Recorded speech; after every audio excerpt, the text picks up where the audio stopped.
Hello everyone, welcome to the new session of cell structure and function part 2। हमने first part में prokaryote, cell theory, shapes of जो है cell and size, इन सब के बारे में डिस्कस कर लिया था। अब हम इसी को आगे बढ़ाते हुए हम देखेंगे कि हम जो है मीसोजोम की बात कर रहे थे अपने पिछले लेक्चर में कि मीसोजोम स्ट्रक्चर होता है जो इन्वेजिनेशन होता है प्लाज्मा मेम्ब्रेन का। तो यहां पर हम पढ़ेंगे टाइप्स ऑफ मीसोजोम, यानी कि मीसोजोम्स के टाइप्स भी होते हैं।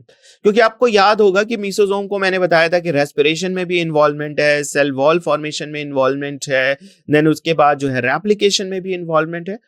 इसका मतलब है कि अलग अलग तरीके के मीसोजोम्स प्रेजेंट होते होंगे।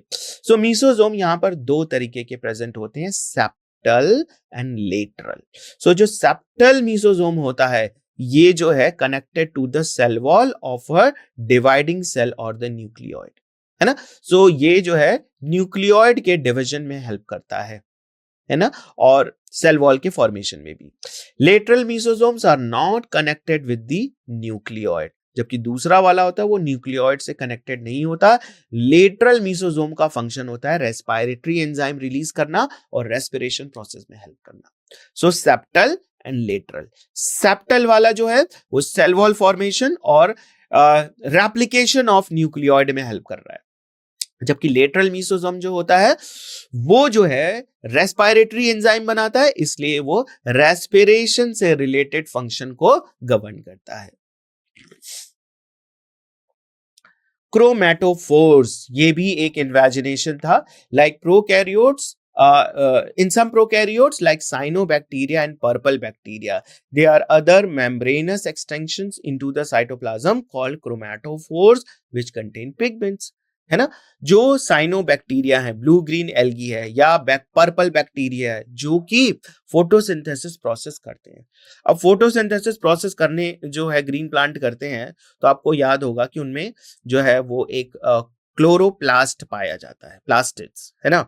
और प्लास्टिड्स के अंदर जो क्लोरोप्लास्ट होते हैं उसके अंदर जो है वो पर्टिकुलर जो स्ट्रक्चर होते हैं जिनको हम स्ट्रोमा लैमली या फिर ग्राना की जो लैमली होती है उस पे क्लोरोफिल ए बी जो है वो प्रेजेंट होते हैं। अब यहां पर तो इस तरीके से कोई लैमेली स्ट्रक्चर नहीं होता। यहां पर भी जो जैसे कि मीसोजोम का जो है इन्वेजिनेशन, प्लाज्मा मेम्ब्रेन का इन्वेजिनेशन होके मीसोजोम बनता है, उसी तरीके से यहां पर भी मेम्ब्रेनस एक्सटेंशन होता है, और ये जो है साइनोबैक्टीरिया और बैक्टीरिया में जो है उनमें पिगमेंट्स प्रेजेंट होते हैं, और वो जो है क्रोमैटोफोर्स नाम से जाने जाते हैं। Chromatophores also called as thylakoid, which may be larnellar, tubular और वेसाइकल इन शेप, है ना। तो कुछ ट्यूबुलर शेप में होते हैं, कुछ वेसाइकल शेप में होते हैं, और कुछ लार्नेलर शेप में होते हैं। ये सभी क्या है, ये सभी जो है एक तरह के क्रोमैटोफोर्स हैं, लेकिन ये बनते कैसे हैं, कोई मेम्ब्रेनस स्ट्रक्चर नहीं है, ये सिर्फ प्लाज्मा मेम्ब्रेन के एक्सटेंशन से बनते हैं।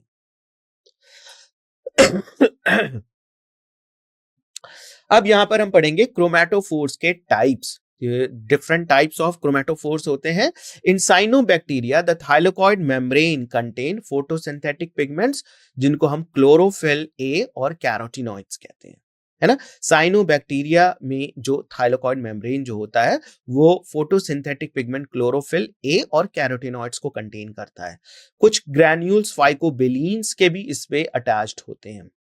पर्पल बैक्टीरिया में जो थाइलाकोइड मेम्ब्रेन होते हैं वो क्या करते हैं, उनमें फोटोसिंथेटिक बैक्टीरियो क्लोरोफिल प्रेजेंट होता है। ये थोड़ा सा डिफरेंट होता है क्लोरोफिल ए से। और पिगमेंट्स जो बैक्टीरियो विरिडीन है ना, ये भी प्रेजेंट होते हैं, और साथ में कुछ कैरोटीनॉइड्स प्रेजेंट होते हैं।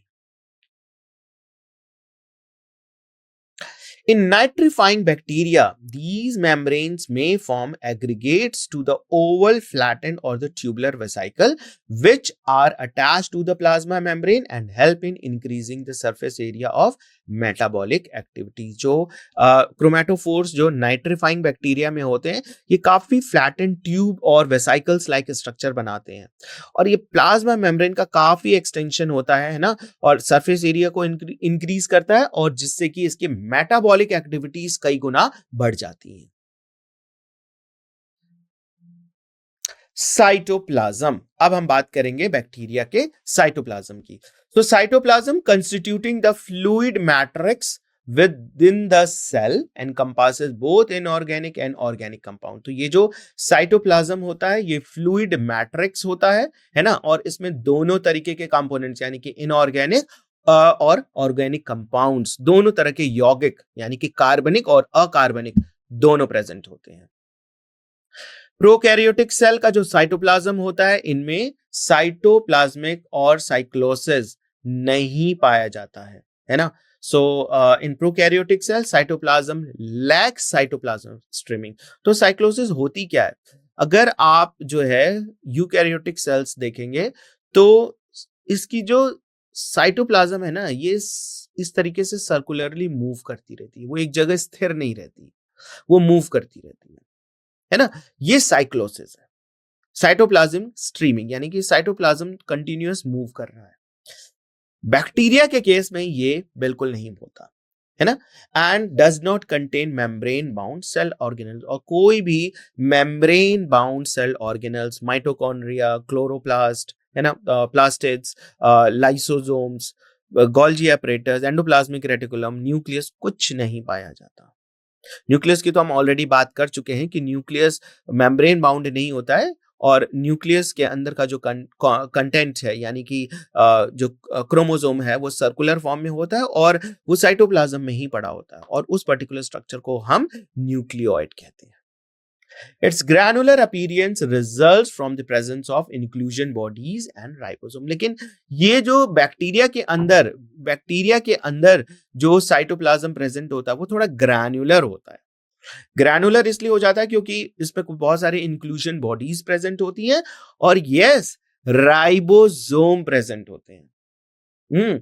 राइबोसोम एक ऑर्गेनल है, वो कैरियोट यूकैरियोट दोनों में प्रेजेंट होता है।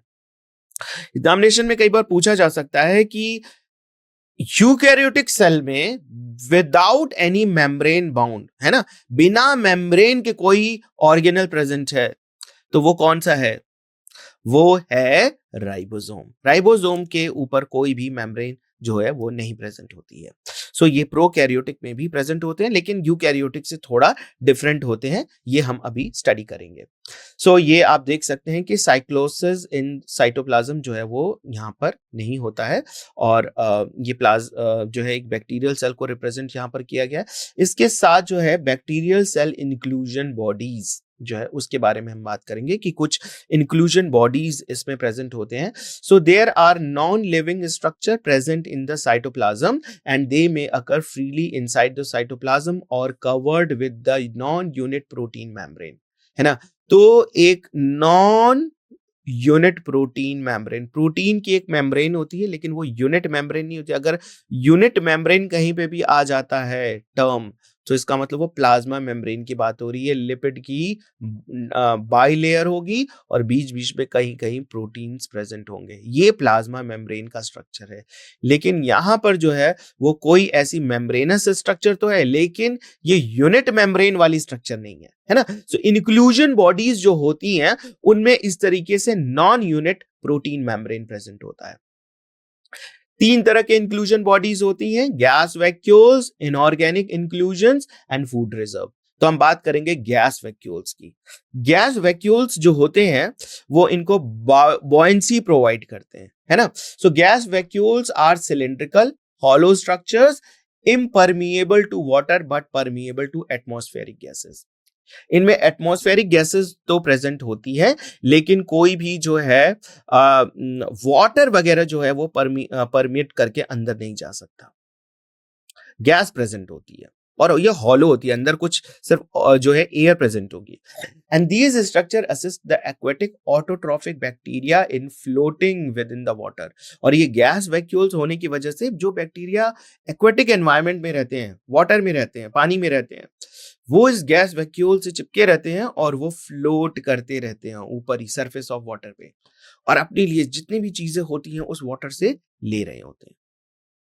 So enabling them to assess the sunlight rich regions or seek refuge from the areas with intense sunlight। तो अगर जितनी उनको सनलाइट की जरूरत होती है तो वो सनलाइट थोड़ी सी ले लेते हैं, लेकिन बहुत ज्यादा सनलाइट उनके लिए हार्मफुल होती है, तो वो गैस वैक्यूल के हेल्प से जो है वो धीरे धीरे दूसरी जगह चले जाते हैं जहां पर सनलाइट थोड़ी कम प्रेजेंट होती है। सो आप देख सकते हैं कि ये गैस वैक्यूल कितना इंपॉर्टेंट है इनके मूवमेंट के लिए, right. Cyanobacteria as well as the purple and green photosynthetic bacteria harbor gas vacuole। इनके पास गैस वैक्यूल होती है क्योंकि इनको उन जगहों पर जाना होता है जहां पर सनलाइट बहुत अच्छे से प्रेजेंट हो।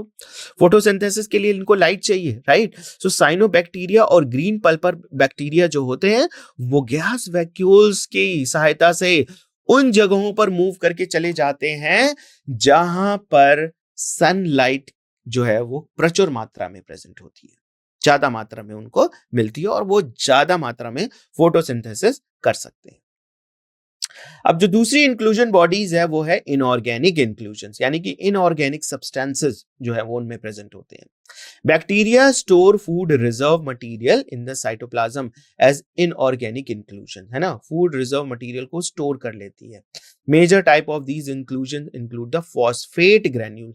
फॉस्फेट की आवश्यकता कई बार पड़ती है, अभी है, इसको एक इंक्लूजन बॉडीज में स्टोर करके रख लो, है ना, जिसको हम वॉलेटिन ग्रैन्यूल्स भी कहते हैं। Sulphur granules, iron granules and Magnite granules, ठीक है। सो ये सारे इंक्लूजन बॉडीज, क्योंकि ये इनऑर्गेनिक सब्सटेंसेस है ना, सल्फर है ना, आयरन, फॉस्फेट, ये सभी इनऑर्गेनिक सब्सटेंसेस हैं। ये जो है वो एक इंक्लूजन बॉडीज के फॉर्म में प्रेजेंट होते हैं और जब इनकी आवश्यकता होती है ये उस इंक्लूजन बॉडीज से उसको ले लेते हैं। ये रिजर्व करके, इनका ये फूड है ना, फॉस्फेट, सल्फर, तो ये सब रिजर्व करके रखे हुए हैं, जब जरूरत होगी ले लेंगे। Volutin granule specifically store polymerized phosphate rich in energy, क्योंकि एटीपी बनाने के लिए फॉस्फेट की आवश्यकता होती है, तो जब आवश्यकता होगी ये अपने वॉलेटिन ग्रैन्यूल से जो है वो फॉस्फेट मटेरियल को ले लेंगे। सल्फर बैक्टीरिया सल्फर को स्टोर करके रखती है, कभी सल्फर मिले ना मिले बाहर एनवायरनमेंट से, हमको थोड़ा स्टोर करके रख लेते हैं, है ना, सल्फर ग्रैन्यूल्स। फूड रिजर्व, अब थर्ड टाइप का जो इंक्लूजन बॉडीज जो पाया जाता है वो फूड रिजर्व, यानी कि फूड जो बना है उसको भी तो स्टोर करके रख लो, सारा फूड अभी नहीं इस्तेमाल किया जा सकता, है ना, तो ज्यादा मात्रा में फूड बना लिया है, चलो स्टोर करके रख लेते हैं। Blue green algae have cyanophycean starch and alpha granules, beta granules और लिपिड और प्रोटीन ग्रेन्यूल्स। ये सारी जो है ब्लू ग्रीन एल्गी जो होती है वो ये सारे जो है सब्सटेंसेस को बनाती है बहुत सारे प्रोसेस के थ्रू, है ना। स्टार्च फोटोसिंथेसिस से बनता है, alpha granules, beta granules, other protein granules, है ना, ये सब जो है वो स्टोर करके रख लेते हैं। नेचुरल फैट्स आर एब्सेंट और इसकी जगह poly beta hydroxy butyrate PBH granules जो होते हैं वो भी जो है फैट कुछ मात्रा में जरूरत होती है इनको, बैक्टीरिया को, तो वो पॉली बीटा हाइड्रोक्सी ब्यूटायरेट की जगह जो है वो इनमें ये प्रेजेंट होता है। नेचुरल फैट एब्सेंट होता है और ये वाला उनमें प्रेजेंट होता है पीबीएच ग्रेन्यूल्स के फॉर्म में। अब आती है बारी राइबोसोम्स की। तो राइबोसोम्स क्या होते हैं? Prokaryotic ribosomes are associated with the plasma membrane of the cell.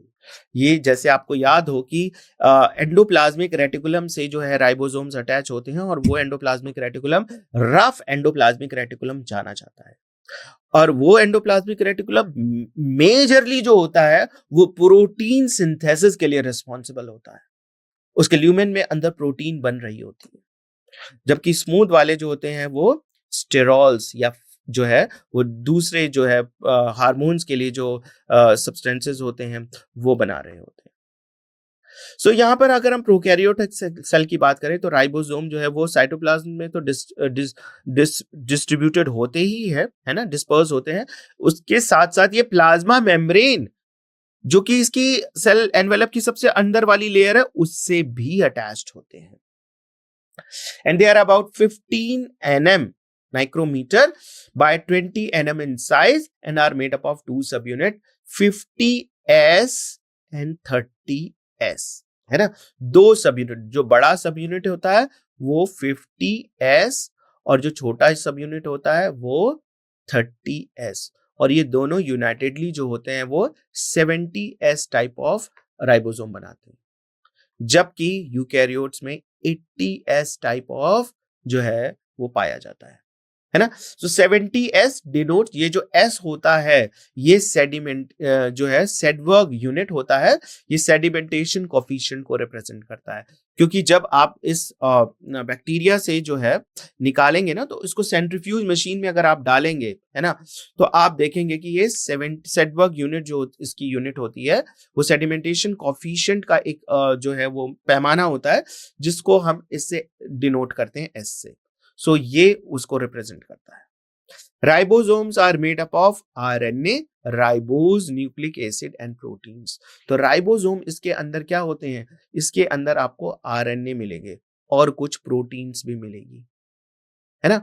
इसी तरीके से स्मॉल सब यूनिट में भी कुछ आरएनए होंगे और कुछ प्रोटीन्स मिलेगी। सेम यूकैरियोटिक में भी ऐसा ही होता है, लेकिन जो इसका स्मॉलर और लार्जर सब यूनिट्स होते हैं वो थोड़े डिफरेंट होते हैं, और टोटली जो है वो 80s सेडिमेंटेशन कोफिशिएंट को रिप्रेजेंट कर रहा होता है, जबकि प्रोकैरियोट वाला यहाँ पर 70s रिप्रेजेंट करता है।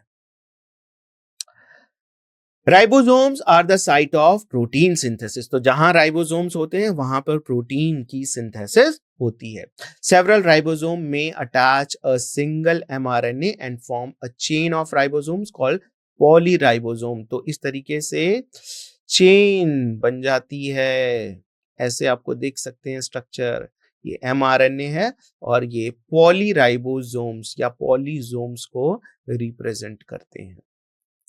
The ribosomes of the polysome translate the mRNA into several proteins simultaneously. तो आपको पता होगा कि डीएनए जो होता है उससे पहले आरएनए बनता है और आरएनए से फिर प्रोटीन्स बनती है। तो ये जब आरएनए एमआरएनए जब बन जाता है ना, डीएनए से, तो वहां पर राइबोसोम्स की आवश्यकता होती है। अब ये राइबोसोम इस एमआरएनए से अटैच हो जाते हैं और एमआरएनए के ऊपर जो भी कोड होते हैं उसको वो बदल देते हैं प्रोटीन के फॉर्म में। तो जब हम प्रोटीन सिंथेसिस पढ़ेंगे तो वहां पर डिटेल में हम इसके बारे में डिस्कस करेंगे। आपको अभी यहाँ पर सिर्फ ये ध्यान रखना है कि जो है राइबोसोम जहां प्रेजेंट होते हैं वहां प्रोटीन की सिंथेसिस होती है, प्रोटीन बनाने में हेल्प होती है, और ये साइटोप्लाज्म में कई बार पॉलीजोम्स यानी कि एमआरएनए से बहुत सारे राइबोसोम अटैच हो जाते हैं, पॉलीजोम जैसी संरचना भी हमें देखने को मिलती है। सो यहां पर आप देख सकते हैं एक जो है वो लार्ज सब यूनिट है और यहां पर स्मॉलर सब यूनिट है, दोनों यूनाइट हो गए और यहां पर बन गया क्या, राइबोसोम। अब ये देखिए एमआरएनए है, अब एमआरएनए से ये देखिए यहां पर जो है वो प्रोटीन बन रहा है, प्रोटीन बन चुका, पॉलीपेप्टाइड रिलीज हो गया, ठीक है। सो इस और फिर से ये छोटा सब यूनिट और जो है इसका बड़ा वाला जो सब यूनिट, ये दोनों अलग हो जाते हैं। सो इस तरीके से जब प्रोटीन बनना होता है तभी ये दोनों ज्वाइन करते हैं। अब आप यहां पर देखिए जो 50 सब यूनिट है उसमें आरएनए, मैंने बताया था आरएनए और प्रोटीन दोनों होते हैं, तो 5s आरएनए और 23s आरएनए ये दो प्रेजेंट होते हैं, जबकि 30s सब यूनिट में सिर्फ 16s आरएनए प्रेजेंट होता है। ये प्रोकैरियोटिक राइबोसोम की स्पेशलिटी है। बैक्टीरियल सेल न्यूक्लियड और द न्यूक्लियर बॉडी। अब बैक्टीरियल सेल की जो न्यूक्लियर बॉडी वो कैसी होती है, a distinct nucleus is absent in prokaryote. कोई भी डिस्टिंक्ट न्यूक्लियस जो होता है वो प्रोकैरियोट में प्रेजेंट नहीं होता है। The genetic material in the prokaryotic cell comprises a naked elongated double stranded circular nuclear DNA. तो यहाँ पर डबल स्ट्रैंडेड सर्कुलर जो है वो, ये सपोज बैक्टीरिया है उसके अंदर ये डबल स्ट्रैंडेड सर्कुलर जो है वो डीएनए प्रेजेंट होता है। इस तरीके से कोई मेम्ब्रेन जैसा स्ट्रक्चर इसको सराउंड नहीं कर रहा होता है। Nucleoid protein aid in coiling the DNA and these proteins differ from the histone proteins found in eukaryotes. सो यहां पर जो है इसके साथ ना अगर आप यूकैरियोटिक डीएनए की बात करेंगे तो बहुत सारे प्रोटीन्स इन्वॉल्व होती है ना।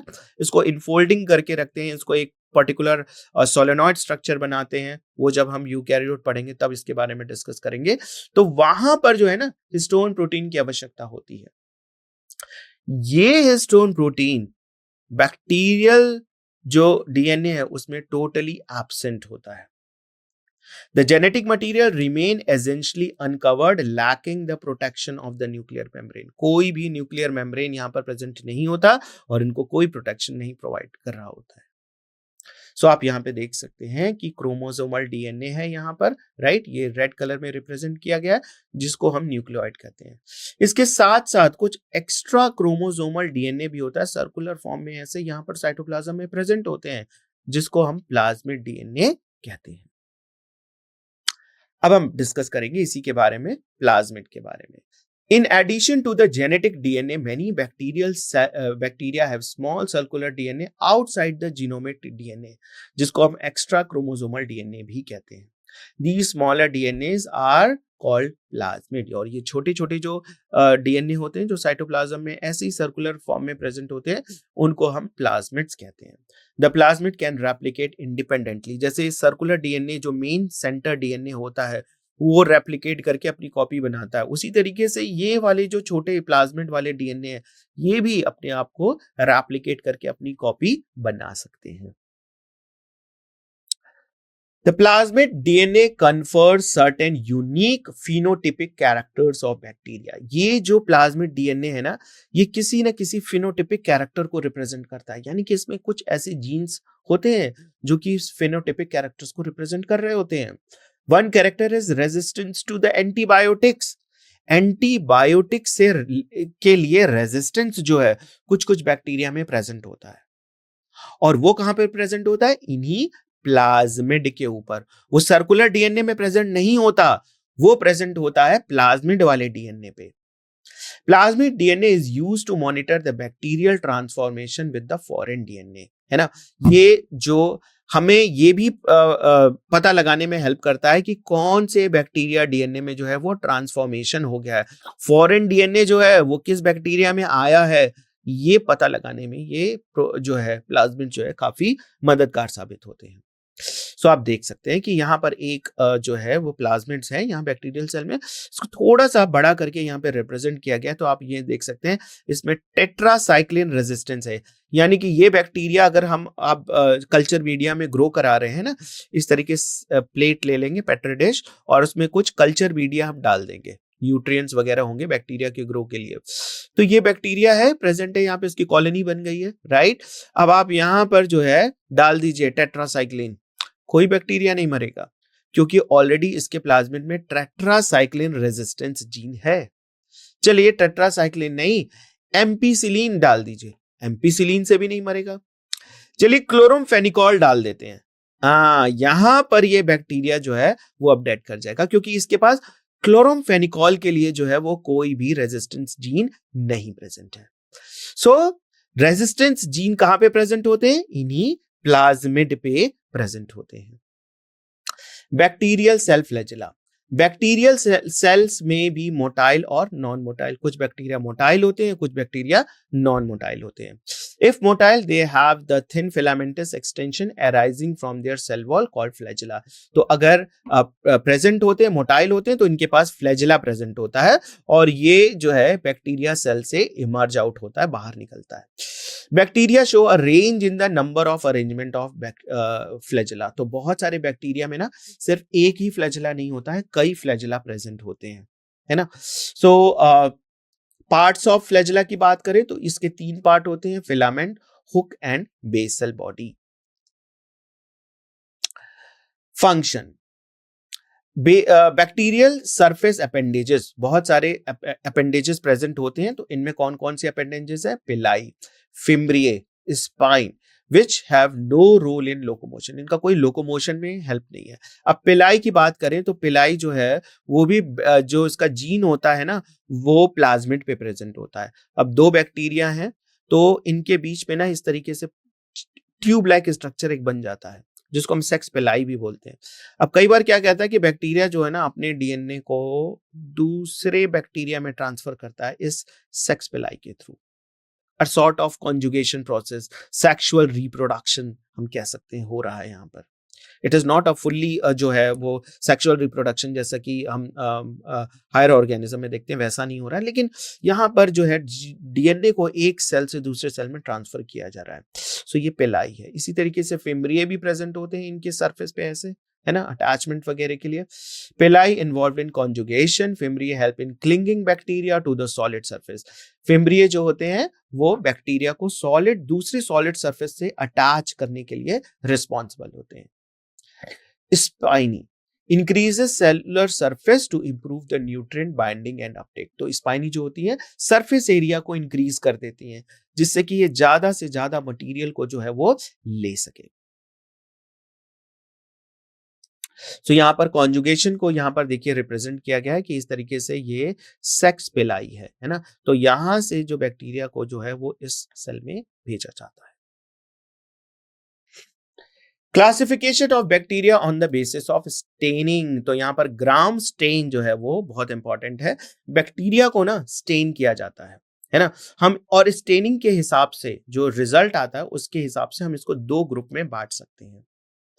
और इसके लिए जो है वो हम देखते हैं कि सेल एनवेलप में दोनों बैक्टीरिया में काफी डिफरेंस है ना।